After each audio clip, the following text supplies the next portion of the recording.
अस्सलामुअलैकुम नाजरीन, मैं Abdul Majid hitech TV news reporter. आज मैं अलीम साहब के घर पे आया हूँ।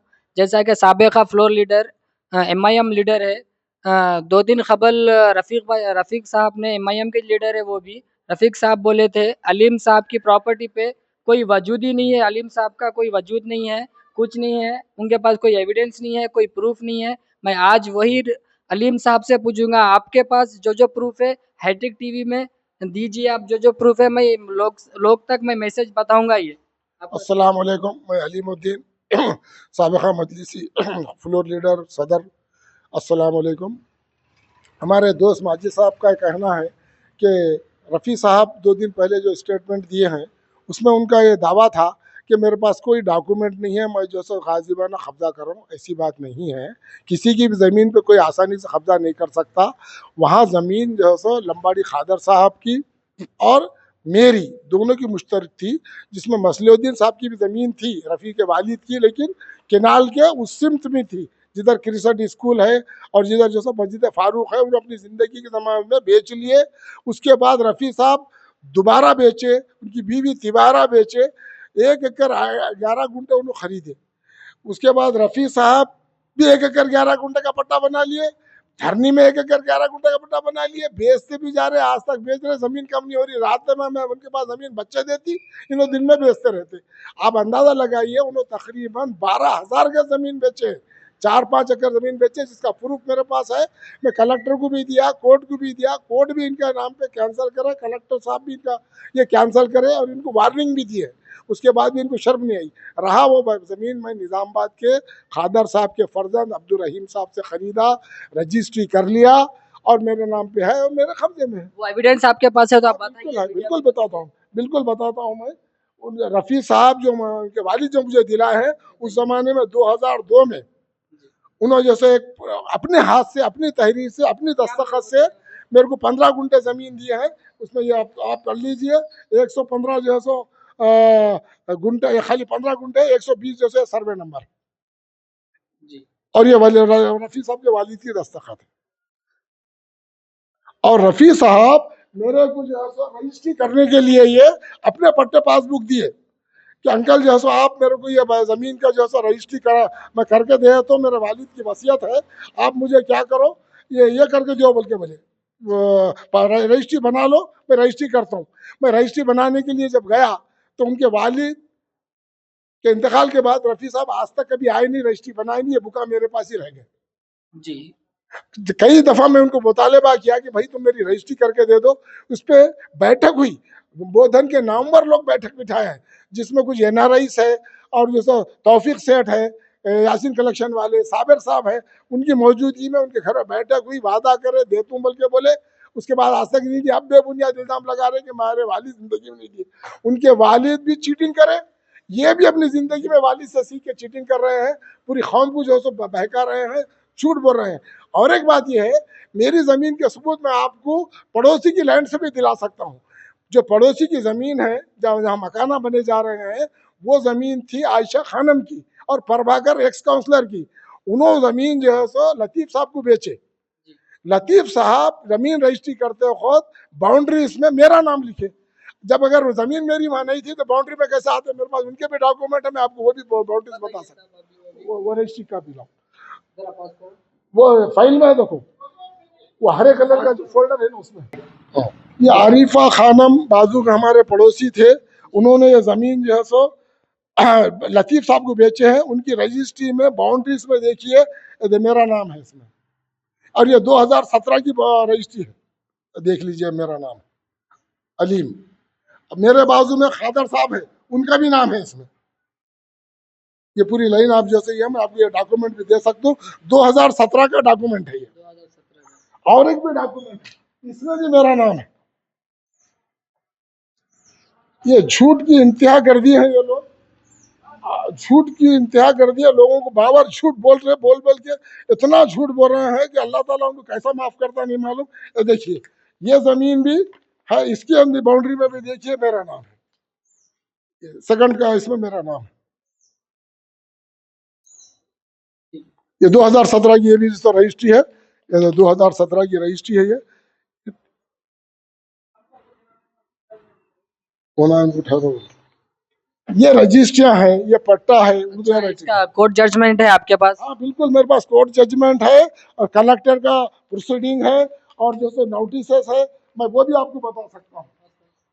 कलेक्टर का जजमेंट, कलेक्टर का जजमेंट 18 जुलाई को दिया है, ये 18 जुलाई को जैसे कलेक्टर साहब दिए, उन्होंने भी उसमें आए थे हियरिंग में, रफ़ी साहब फसी साहब दोनों आए, इसके पूरे मास्टरमाइंड रफ़ी साहब फसी साहब है, और उनको मीटिंग में से गेट आउट कर दिया कलेक्टर साहब।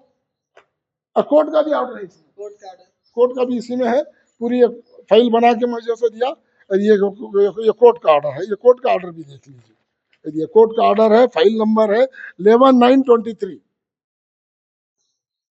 कोर्ट का हाई कोर्ट का ऑर्डर है, हमारे पास हाई कोर्ट का ऑर्डर है और कलेक्टर का ऑर्डर है, और तमाम ज़मीन प्रूफ है। ये खादर साहब की ज़मीन थी, जिसके बेटे रहीम साहब, खादर साहब का इंतकाल हो गया, रहीम साहब उन अपनी ज़िंदगी में उनको रजिस्ट्री करके दिया, उनसे हम खरीदे हैं, हमारी थोड़ी ज़मीन वहाँ थी, तो उन्होंने बोले भाई या तो आप अपनी ज़मीन मेरे को दे दो या नहीं तो मेरी ज़मीन आप ले लो, तो रेट तय हुआ, मैं ले लिया, जुमला मेरी वहाँ 1.5 एकड़ ज़मीन है, टोटल ज़मीन पूरी मेरी है, रफ़ी साहब को ये मालूम है, पड़ोसियों को मालूम है। अब रहा रफ़ी साहब जो वहशियाना हरकत करे हैं, रफ़ी साहब के साथ फसी साहब, मैं आपको थोड़ा सा मुख्तसर एक और बात बता दूं, आज से 2-3 साल पहले फसी साहब नाम के एक रियल इस्टेट करते हैं, उन्होंने जो है तो रुद्र रोड पे जो पेट्रोल पंप बनाए हैं, वहाँ मेरा उनका झगड़ा हुआ, उसमें रफ़ी साहब आए उनको सपोर्ट करने के लिए, उन्होंने उस पर जब भी मेरे पे अटैक करा, मैं अब तफसील में नहीं जाता हूँ, वो जमा मेरे से बदला लेने के लिए, क्योंकि वो भी ज़मीन टोटल मेरी है और मेरे पास कोर्ट का जजमेंट भी वहाँ के भी है, अभी तो इसके ऑर्डर पर चल रहा हो, वो बदला लेने के लिए ये ज़मीन पर कब्जा कराए उन्होंने रफ़ी साहब के जरिए। एक्चुअल इनका कोई कब्जा नहीं था शुरू से, अगर इनका रहता तो इनके ही नाम पे रहता था, पड़ोसी भी इनका नाम लिखते थे। मैं खरीदने के बाद जहां जहां मुझे सता सकते उन्होंने सताया, फिर मेरे भाई से मेरे कुछ नाइतफाकी हो गई उसमें है, तो उन्होंने जो है सो मेरे भाई को इस्तेमाल करके मेरे ऊपर केसेस कराए, बाद में मेरे भाई को एहसास हुआ, उन्होंने जो है आके माफ़ी चाह ले कि अब हमारे साथ है, उसी में भाई को मालूम है, मेरे साथ हमारे बच्चे के साथ गया उन्होंने, क्योंकि बच्चे उसी बच्चे के नाम पर रजिस्ट्री थी, जब मैं ज़मीन देखने के लिए गए तो ये लोग अटैक कर दिए, और मेरी ये ज़मीन फसी साहब, रफ़ी साहब और क्या नाम सबीर, ये दोनों मिलके प्लान बनाकर वो ज़मीन पे मेरे से इजाज़त लेके आए। उसके बाद से मुझे नहीं मालूम सरकार, रातों में मैं जब बाहर चल जा रहा हूँ बच्चों के पास, तो उसको एक्सटेंशन करते करते वो चूड़ी का कबूतर खाना बनाए, मुर्गों का फार्म बनाए, अब बकरों का फार्म बनाए, और उन्होंने कंप्लेंट में भी लिखे समीर साहब कि अंकल मुझे 10 दिन पहले भी बोले हैं, उनकी भी मेरे पास वीडियो है, मैं खाली कर देता हूँ, मैं खाली कर देता हूँ। इलेक्शन में मेरे पास आए, मैं उनके वार्ड से कांटेस्ट करने के लिए नामिनेशन डाला इंडिपेंडेंट, अंकल जैसे मैं आप मेरे खिलाफ में कांटेस्ट मत करो, मैं 10 दिन के अंदर इलेक्शन होने बाद खाली कर दो, तो बोले उसका वीडियो हो, मैं वो भी देता हूँ आपको, वो भी वीडियो चलाइए, आप पब्लिक को बताइए, खाली नहीं करे। मेरे को मालूम हुआ 3 तारीख के दिन के रातों में ये लोग जो है कंस्ट्रक्शन कर रहे, मैं हमारे भाई को बच्चे को भेजा, सुबह फजर के बाद, फजर की नमाज पढ़ के भेजा कि जाओ आप, अगर उन्हें वाकई वक्त तामीर कर रहे तो तोड़ दो, वो हिसाब से उन्होंने कर दिए। ये देखिए जो मेरे बच्चे को प्लान बना के समीर साहब और उसमें रफ़ी साहब के फर्जंद, समीर के दोस्त एजाज, अफरोज़ और भी कई लोग हैं, उसमें जो है हमारे बच्चे पे, हमारे भाई पे एक प्लान बना के राड से, लडों से हमला करके जान से मार देने का वो किए हैं कोशिश। और पुलिस स्टेशन में मैं जब मेरे को अरेस्ट करवाए, तो मैं पुलिस स्टेशन में बैठा हुआ था, मुझे वाच करते रहे, और आगे पुलिस वालों के सामने बोल रहे कि तुम्हारे 4 बेटों में से या तुम में से एक का जो सो कत्ल करना मेरे पे वाजिब है, बॉम्बे से मैं लोगों को लेकर आके तेरा कत्ल करूँगा। मैं पुलिस में ये जिम्मेदार को ये बोला, देखो आप नोट करो, फिर दवाखाने में आए, दवाखाने में वहाँ के वार्निंग दिए उन्होंने, उसकी भी बाद में फ़ोन करके सीआई साहब को बोला, कोई एक्शन नहीं लिए। और मैं राइटिंग में भी आज 2024 में एसपी साहब को कंस्ट्रक्शन हो रहा तो दिया, उस जमाने के एसपी साहब को, उसके में मेरे पास एविडेंस है, उनके जैसे इंडासमेंट भी है मेरे पास, लोकल पुलिस वालों को भी वक्तन फोक्तन देते रहा, 2025 में दिया, 24 में दिया, 26 में दिया, मेरे पास सब एविडेंस है, मैं कभी वहाँ गैर कानूनी काम नहीं करा, मेरी प्रॉपर्टी। रफ़ी साहब का ये कहना है जो आप वहाँ करंट का बिल तो कुछ नहीं बन रहे थे बोल के, वो भी मतलब उनके पास वो भी प्रूफ है बोल के। ये देखिए उन्होंने क्या किए, मेरे पास जो शेड जो छोटा बनाया था इनको दिया था, उसमें करंट की ज़रूरत नहीं थी, उसमें किसी चीज़ की ज़रूरत नहीं थी। मेरी ज़रूरत के तहत के सामान उसमें रखते थे हम। आके बोले है मेरा दोस्त का ही बच्चा है, अरे उन्हें ये कर लेता तो कर लो भाई, बल्कि मैं दे दिया बगैर लिखे ही पड़ेगी, बगैर किसी किराए के। तो उसमें इन्होंने एक्सटेंशन ना करना शुरू करे, जैसे ही मैं खतर चलेगा, मैं जैसे बगदाद चलेगा, बस मनमानी करना। यहाँ तो कोई बच्चे नहीं रहते थे, मेरा एक बच्चा रहता था, उन्हें कोई तवज्जो नहीं दिया। इन एक्सटेंशन ना करना, उसको तोसी करते करते बड़ा हाल बना दिए।